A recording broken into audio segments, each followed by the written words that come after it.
আসসালামু আলাইকুম ওয়ারাহমাতুল্লাহি ওয়াবারাকাতুহু। প্রিয় দর্শকবৃন্দ, আজ আমি আপনাদের এমন এক ঘটনার কথা শোনাব যা কেবল একটি গল্প নয়, বরং এক জীবন্ত শিক্ষা। এ ঘটনা আমাদের চোখে আঙুল দিয়ে দেখিয়ে দেয় কিভাবে সামান্য একটি নেক আমল, একটি ছোট সাদকা মানুষের জীবনকে অপ্রত্যাশিত বিপদ থেকে রক্ষা করতে পারে।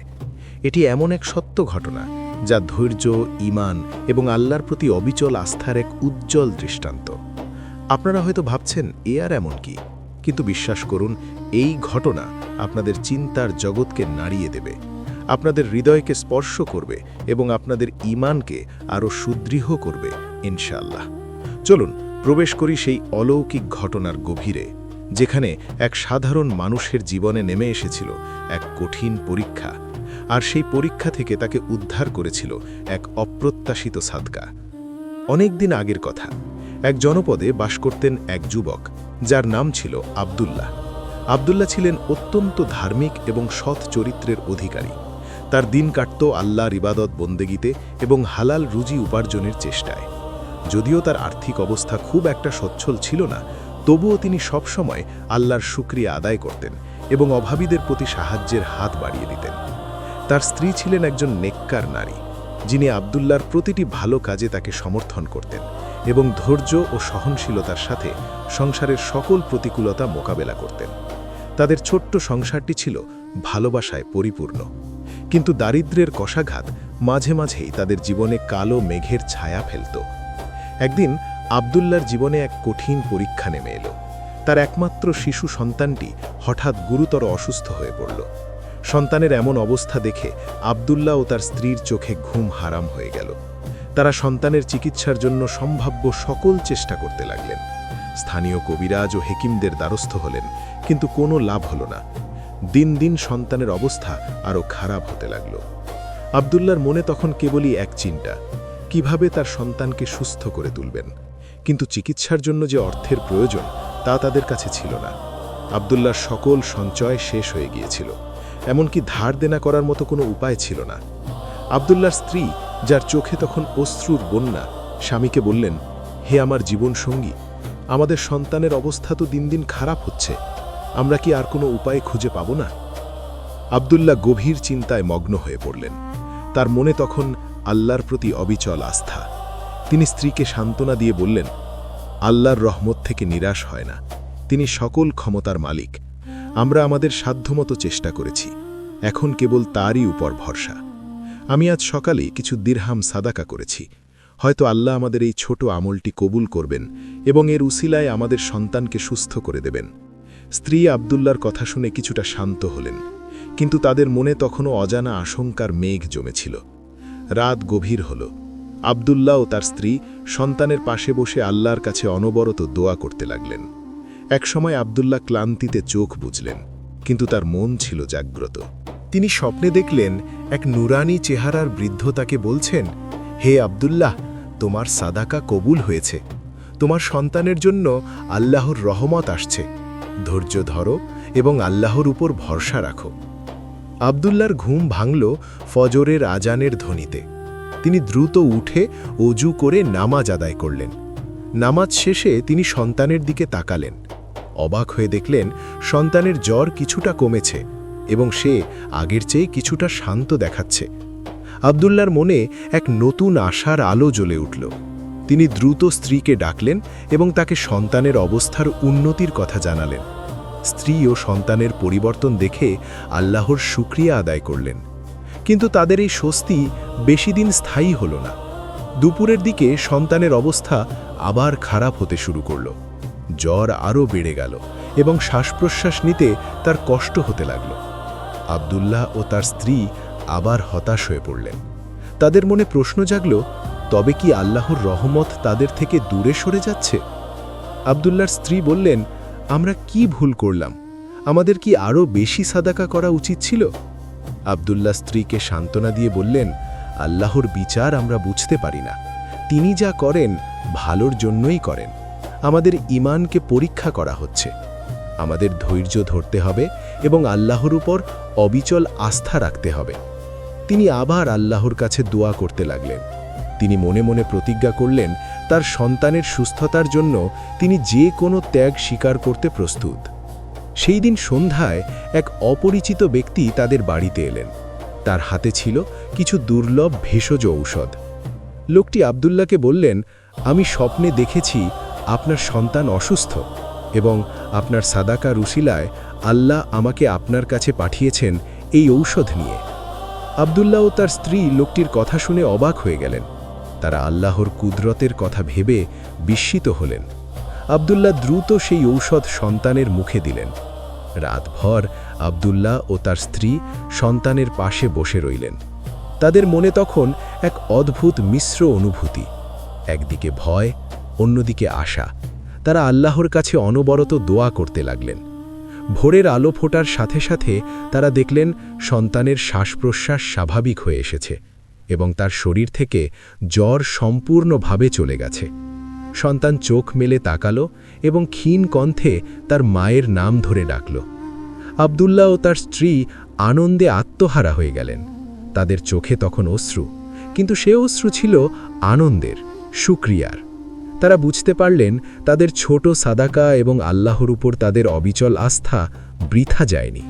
আল্লাহ তাদের ধৈর্য ও ঈমানের প্রতিদান দিয়েছেন।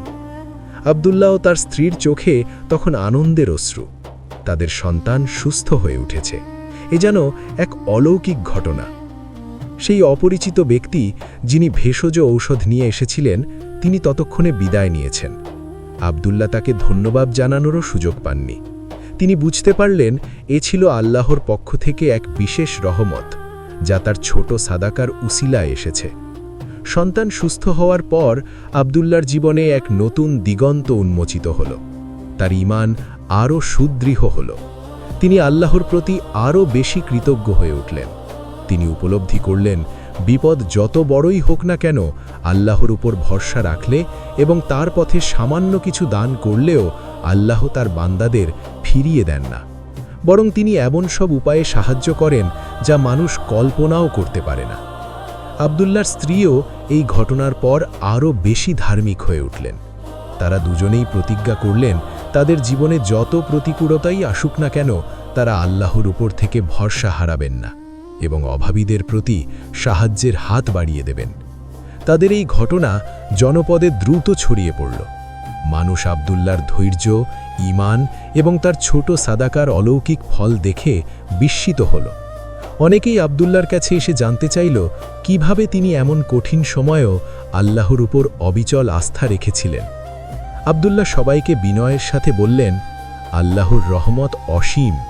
আমরা যখন কোনো বিপদে পড়ি তখন হতাশ না হয়ে আল্লাহর কাছে সাহায্য চাইতে হবে এবং তার পথে দান করতে হবে, কারণ আমাদের প্রতিটি ভালো কাজ, প্রতিটি সাদাকা আল্লাহর কাছে জমা থাকে এবং তিনি সঠিক সময় তার প্রতিদান দেন। এই ঘটনার পর আব্দুল্লাহর জীবনে আরও অনেক পরিবর্তন এলো। তার আর্থিক অবস্থারও উন্নতি হতে শুরু করল। তিনি কঠোর পরিশ্রম করতেন এবং তার কাজে বরকত আসত। তিনি তার উপার্জনের একটি অংশ নিয়মিত আল্লাহর পথে সাদাকা করতেন। তিনি জানতেন তার এই সাদাকা কেবল তার সম্পদকে পবিত্রই করে না, বরং তা তার জন্য দুনিয়া ও আখেরাতের কল্যাণের পথ খুলে দেয়। একদিন আব্দুল্লাহ তার সন্তানকে কোলে নিয়ে বসেছিলেন। সন্তানটি তখন সুস্থ ও হাসি খুশি। আব্দুল্লাহর মনে তখন এক গভীর প্রশান্তি। তিনি তার স্ত্রীকে বললেন, দেখো, আমাদের সন্তান আজ সুস্থ। এটা কেবল আল্লাহর রহমত এবং আমাদের ছোট সাদাকার ফল। আমরা যেন কখনো এই ঘটনা ভুলে না যাই এবং সবসময় আল্লাহর উপর ভরসা রাখি। কিন্তু আব্দুল্লাহর জানতেন না তার জীবনের পরীক্ষা তখনও শেষ হয়নি। আল্লাহ তার ঈমানকে আরও কঠিনভাবে পরীক্ষা করতে চেয়েছিলেন। এই ঘটনার কিছুদিন পর জনপদে এক ভয়াবহ দুর্ভিক্ষ দেখা দিল। ফসল নষ্ট হয়ে গেল, খাদ্যের অভাব দেখা দিল এবং মানুষ অনাহারে মারা যেতে লাগল। আব্দুল্লাহর পরিবারও এই দুর্ভিক্ষের শিকার হল। তাদের ঘরেও খাদ্যের অভাব দেখা দিল। আব্দুল্লাহর স্ত্রী আবার চিন্তিত হয়ে পড়লেন।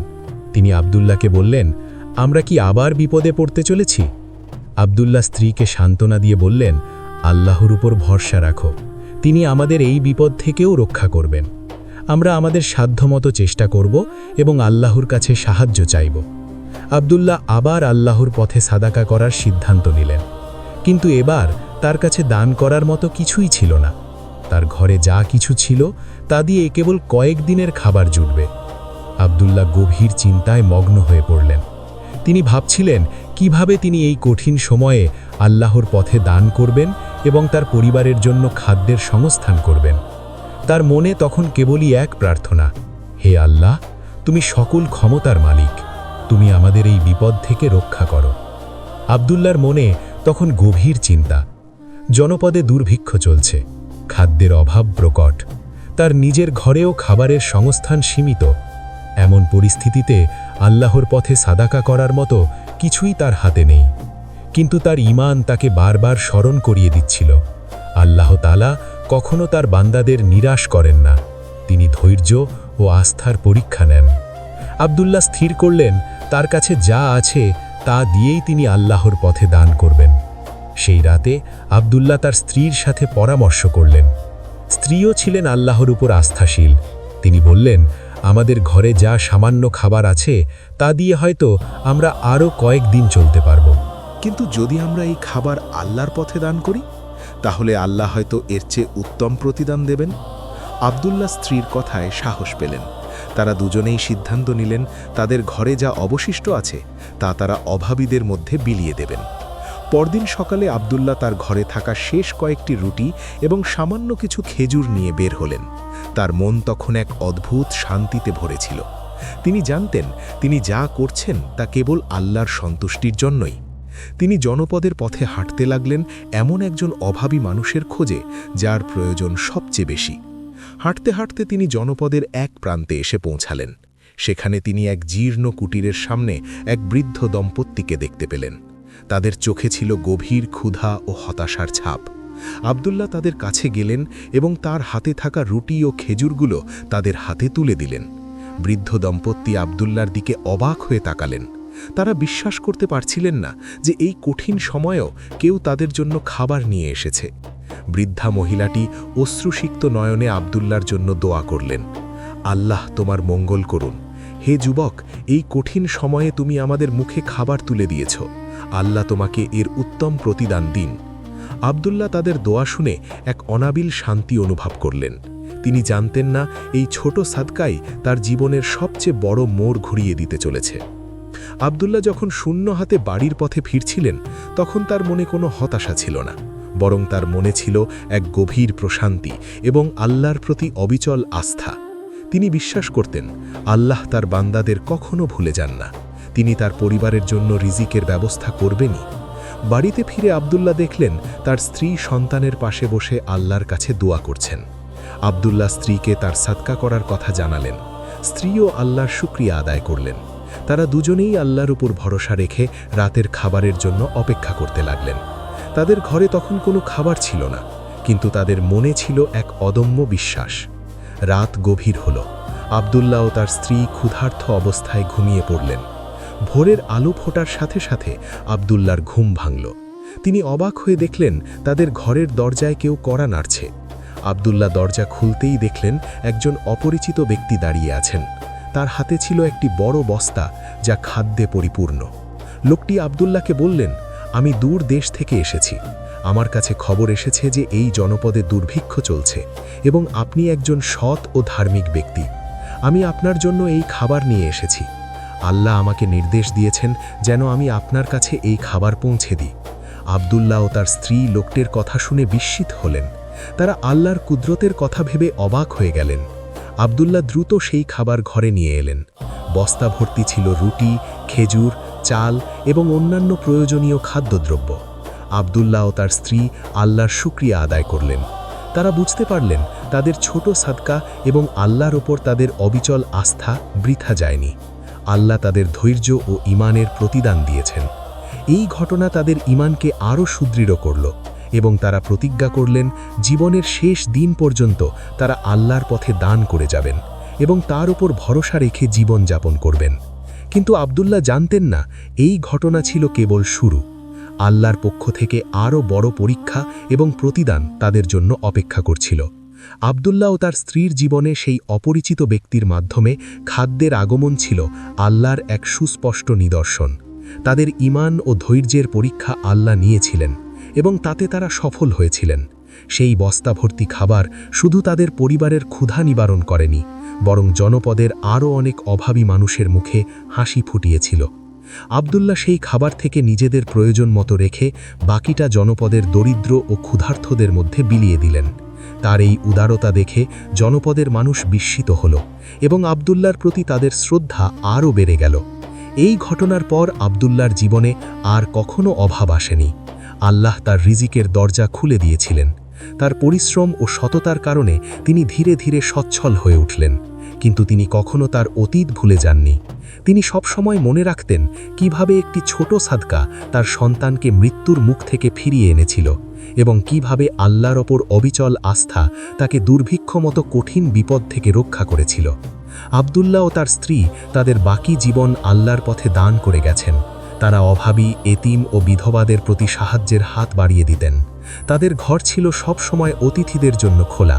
তারা জানতেন তাদের সম্পদ কেবল তাদের নয়, বরং আল্লাহর দেওয়া আমানত, যা অভাবীদের হক। তারা তাদের সন্তানদেরও এই শিক্ষা দিয়েছিলেন যে আল্লাহর পথে দান করলে সম্পদ কমে না, বরং তা আরও বৃদ্ধি পায় এবং বিপদ থেকে রক্ষা করে। আব্দুল্লাহর সন্তানও বড় হয়ে তার পিতার পদাঙ্ক অনুসরণ করল।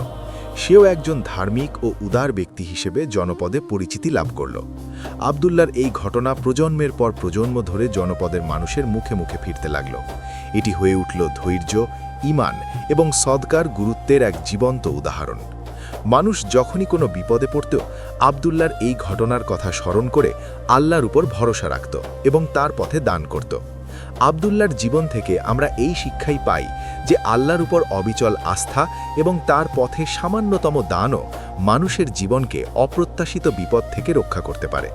বিপদ যত বড়ই হোক না কেন, হতাশ না হয়ে আল্লাহর কাছে সাহায্য চাইতে হবে এবং তার পথে দান করতে হবে, কারণ আল্লাহ তাআলা তার বান্দাদের কখনো ভুলে যান না। তিনি প্রতিটি ভালো কাজের প্রতিদান দেন এবং ধৈর্যশীলদের ভালোবাসেন। এই গল্পটি কেবল একটি কাহিনী নয়, এটি একটি বার্তা যা আমাদের স্মরণ করিয়ে দেয় আমাদের প্রতিটি ছোট আমল, প্রতিটি সদকা আল্লাহর কাছে অত্যন্ত মূল্যবান। এটি আমাদের ঈমানকে সুদৃঢ় করে এবং আল্লাহর প্রতি আমাদের আস্থা বৃদ্ধি করে। তাই আসুন আমরাও আব্দুল্লাহর মতো আল্লাহর পথে দান করি এবং তার উপর অবিচল আস্থা রাখি, কারণ তিনি সকল ক্ষমতার মালিক এবং তিনি আমাদের সকল বিপদ থেকে রক্ষা করার একমাত্র আশ্রয়।